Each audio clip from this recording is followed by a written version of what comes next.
Welcome to Fortitude at Work, a podcast all about building your mental and emotional strength. Pull up a chair and join in the chat with your hosts, Leanne and John. Let's talk all things that put fortitude to work for you. Well, we're back. We are back, Johnny. And this is, I think, episode 5 of season 2. That's it.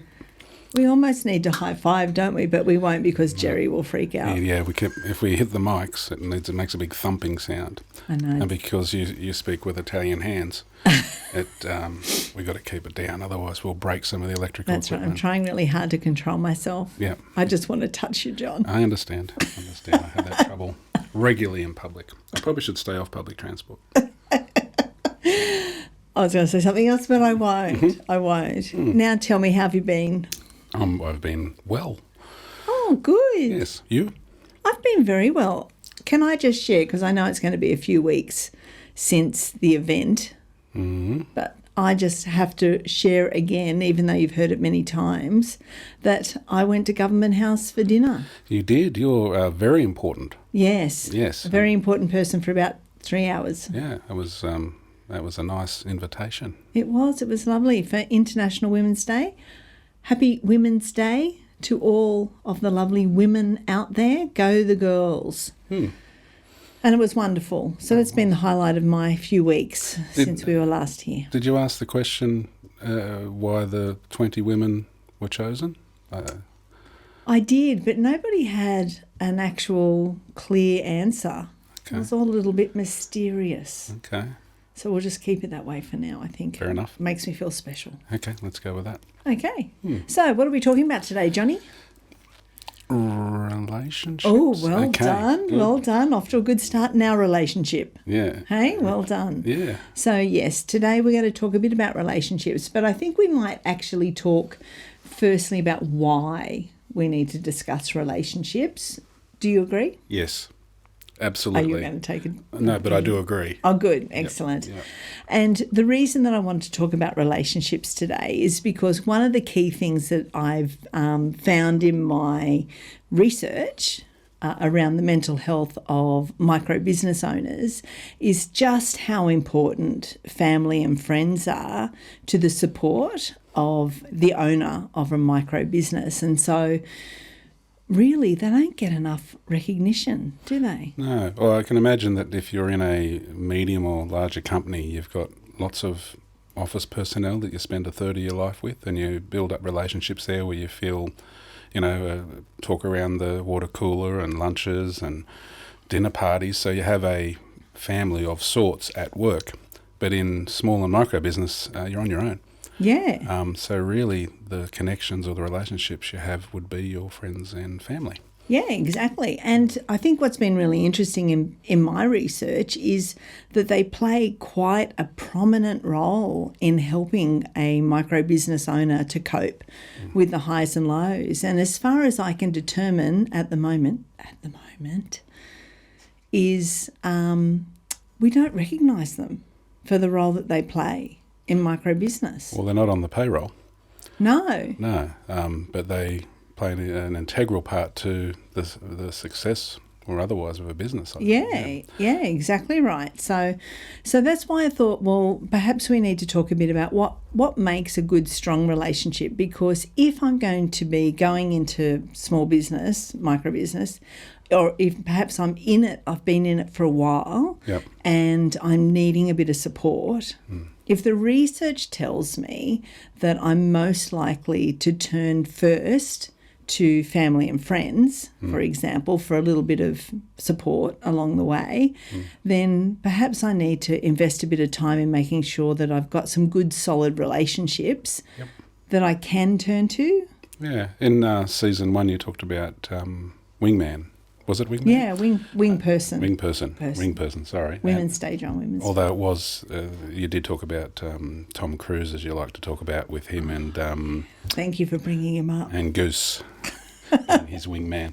So those small business owners have told you that they do better by having someone on their side, someone in their corner. Yeah. And it's usually a friend, a close friend or a relative, but a particular type of friend and relative. Is that what you found? Or Well, particular type. Usually somebody who is close to the business owner. Yep. Now, that's not to say actually that person should be the wing person. okay, That's not to say that person should be the goose. Right. What I'm saying is that quite often they are the first person that the micro business owner would vent to Yep. or would see in a day. Yep. So when you get home from work and that person says, "How was your day, dear?"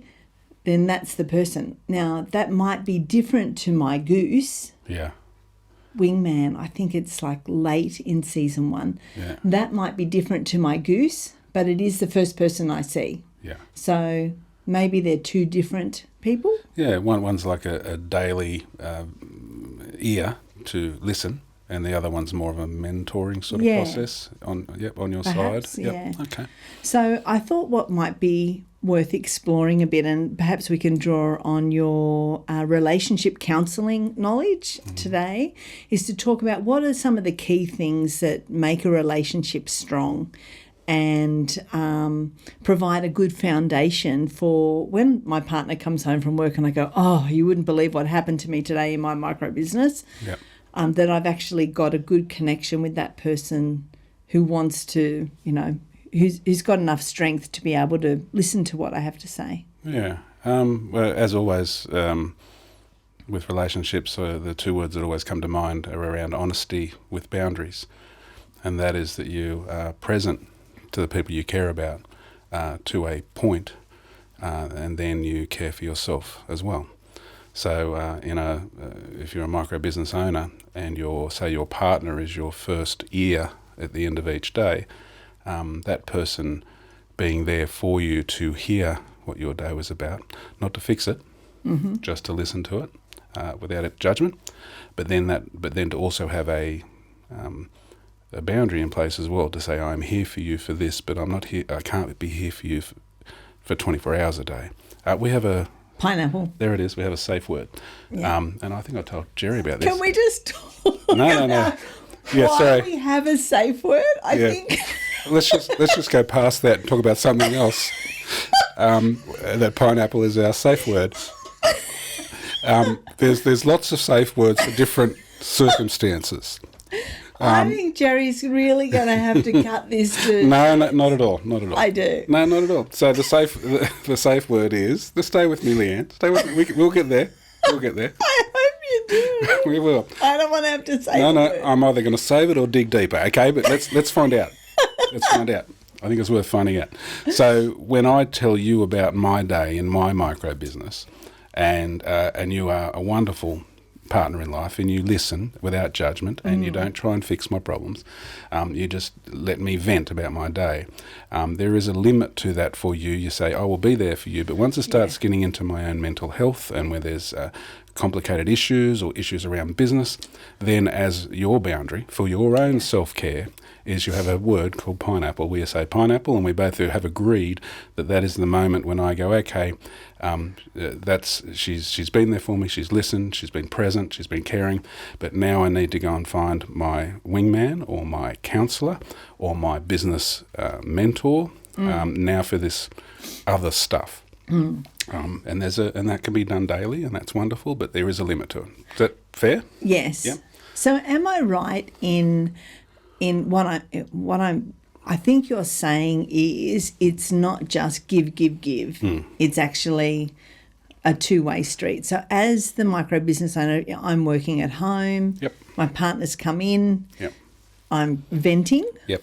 Or I'm just telling and sharing my day. Yep. When my partner says pineapple. Yeah.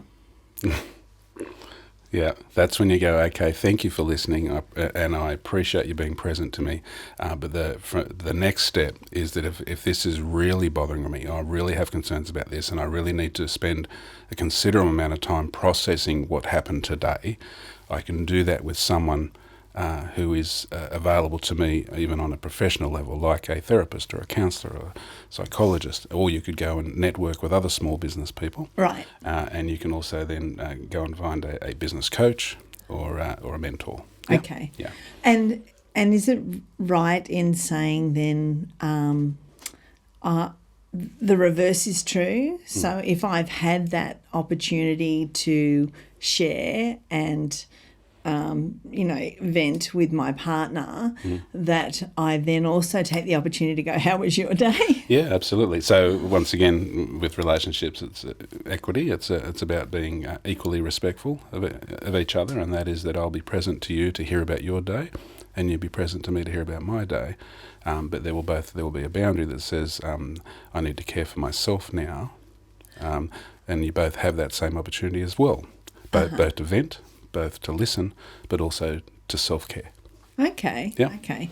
And if I was to go one step further, because something that I think is really interesting in my research is that this partner or friend or close family person who is there as the support might actually take on some of this vicarious stress themselves, because the person that is telling them about their day is someone who's very close to them and they love them dearly, and so they worry about them. Yeah. They worry about them being worried. Yeah. So what can that person do to self-care and to look after themselves so that they are, the whole analogy of, put your mask on first so that you can help others. Yeah. So what's the sorts of things that you recommend that a partner in a relationship does to be able to support a micro business owner? Okay. In my world, the sort of people that present to me as someone as not being heard and not being supported. I also have people that are the listener, but are taking on all of the pain that the person they love is feeling. That's what I'm... Lots of empathy, and that's becoming exhausting. So once again, it's around knowing the limits of what you're willing to give, and knowing that you're no good to anyone else until you are good to yourself first. So and it's also about separating yourself from that other person. So you have someone you love who's in pain. The best thing that you can do to support them, to help them, is to actually model self-care or self-love. Oh, good. Yeah, that's great. So they watch their partner putting themselves first. That's great modelling. Do you think, though, that sometimes that gets confusing, because you might think that person might be going out and looking after themselves, which is fantastic, but the person in need might be going, hang on a second. Yeah, that you're being selfish. Yeah, you're being selfish. Yes. So how do you manage that? It's a balance, and it's always a balance, and that is that you balance the love you have for someone else and the love you have for yourself. Anything other than finding a balance that is sustainable for yourself will be, in the word, unsustainable. Right. So at some point, someone will either feel incredibly uncared for, or someone will feel overwhelmed with taking on the pain of their loved one in front of them.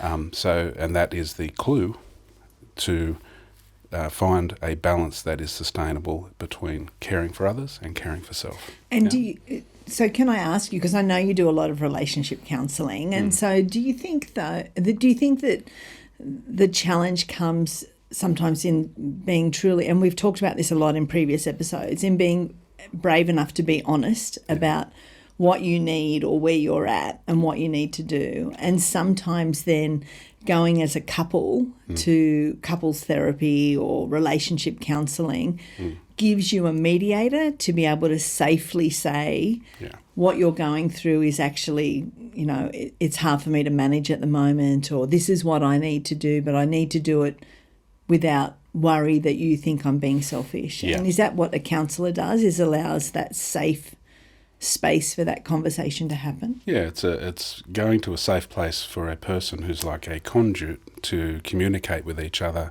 with honesty. And what the counsellor does is he directs... Or she. Okay. Directs the conversation around I statements. And that is a person say, oh, you always, you never listen. And the counsellor will reword that or reframe that into, I'm not feeling listened to. So that's the I statement, and then you pass that to the other person and say that your partner is saying that they don't feel listened to. So what's it like to hear that? And they'll say, oh, I didn't realise that. I always find that that I'm listening all the time. It's just that it gets overwhelming for me when I hear it all the time. It exhausts me. So and they'd say something. So that person exhausts me. You say, okay, so let's turn that into another I statement before we take it back. And is that when I do a lot of listening, I feel exhausted. Is that so? And they agree to that. And you say, okay, so I feel exhausted when I do a lot of listening. Yeah, that's really insightful and really helpful to think about what might happen in a couples counselling session. Let me ask you this, because I will guarantee you that there are people out there watching this.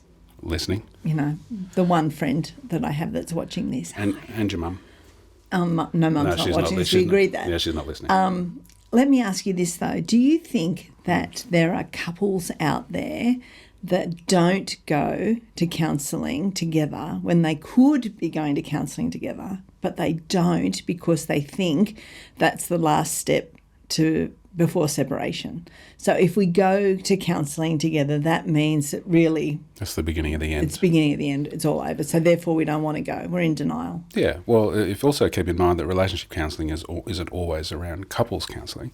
It's around we have relationships with everyone. Yeah, great. So you have you have relationships with your boss and with your co-workers and with your siblings and with your parents.